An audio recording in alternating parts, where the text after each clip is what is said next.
се работи за еден пастор, Джозеф Кидер, кој што добил една црква во Америка, кој што имала само 40 верници.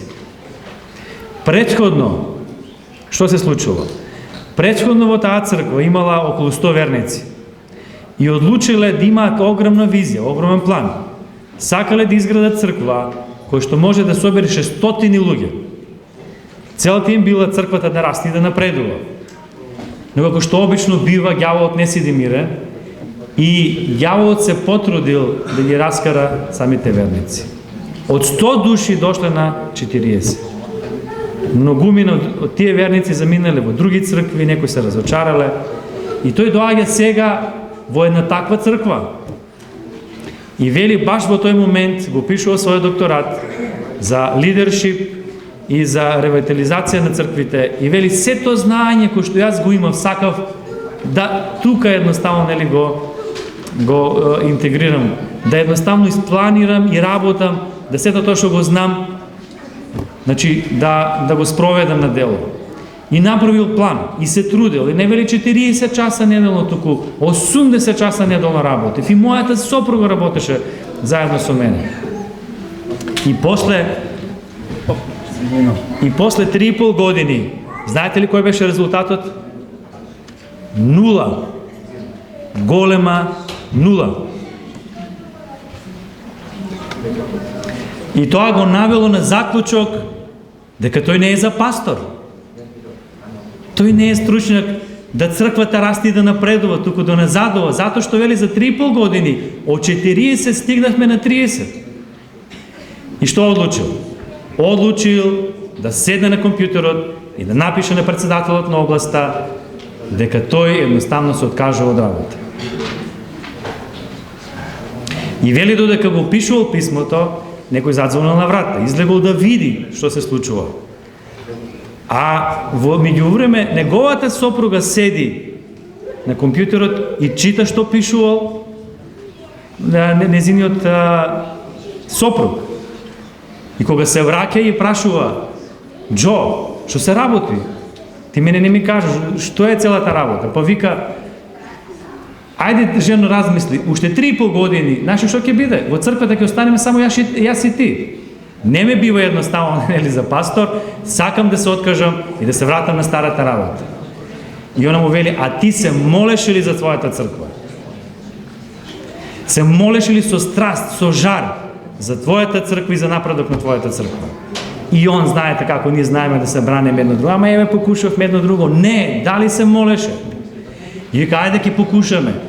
Може ли едноставно да се договориме како брачен пар?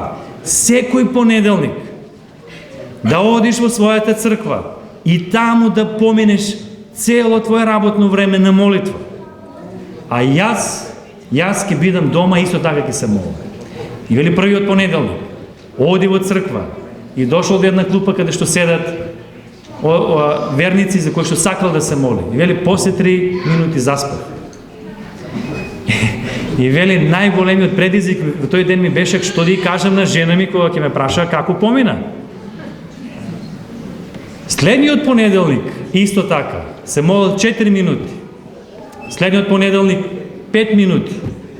Ама сето тоа било онака, повеќе раде. Ама кажа: ако треба и да умрам, јас нема едноставно од овој план да се откажам. И се молел упорно и вели како се молив и како мојата упорност растеше. Така вели Бог ме менуваше мене. Доживав таква трансформација од човек кој што беше крајно обесрабрен, станав човек на верата. Човек кој што едноставно духовно порасна. И вели после 8 месеци на упорна молитва, знаете што се случи? Доаѓам во сабота и со моите 30 верници проповеда и доаѓа едно 4-члено семејство. И сакав да ги запознам како дошле, бидејќи знае црквата мисионски не е активна. И што се случува? Човекот на времето работел во Аљаска, на брод, а капетанот на бродот била адвентист. И тој секоја вечер ги собирал своите вработени и им зборувал за Бога, им зборувал за адвентистичка црква, им велел, ако еден ден сакате да отидете во некоја црква, немојте да помислите во ниту една друга црква, туку само во адвентистичка црква.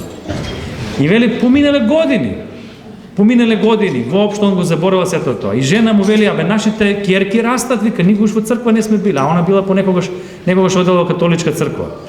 И вели, ајде да отидеме во католичка црква. И мажот вели, каква католичка црква? Само во адвентистичка црква.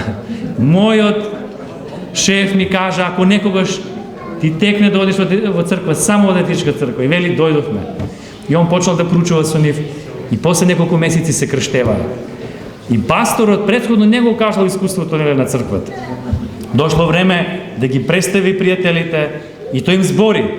Значи, за искуството, со молитвите, за неговите борби, за тоа што сакал да се откаже од работа. И што се случува?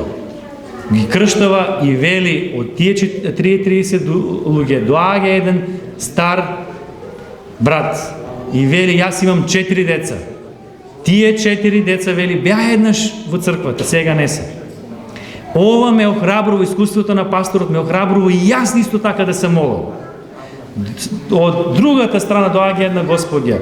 Така десетина луѓе го кажале тоа искуство. И од тогаш во црквата молитва, ланец на молитва. Вели, пред богослужение, после богослужение, за време на богослужение, молитвени часови се храбреле да се молат. И знаете ли кој бил резултатот?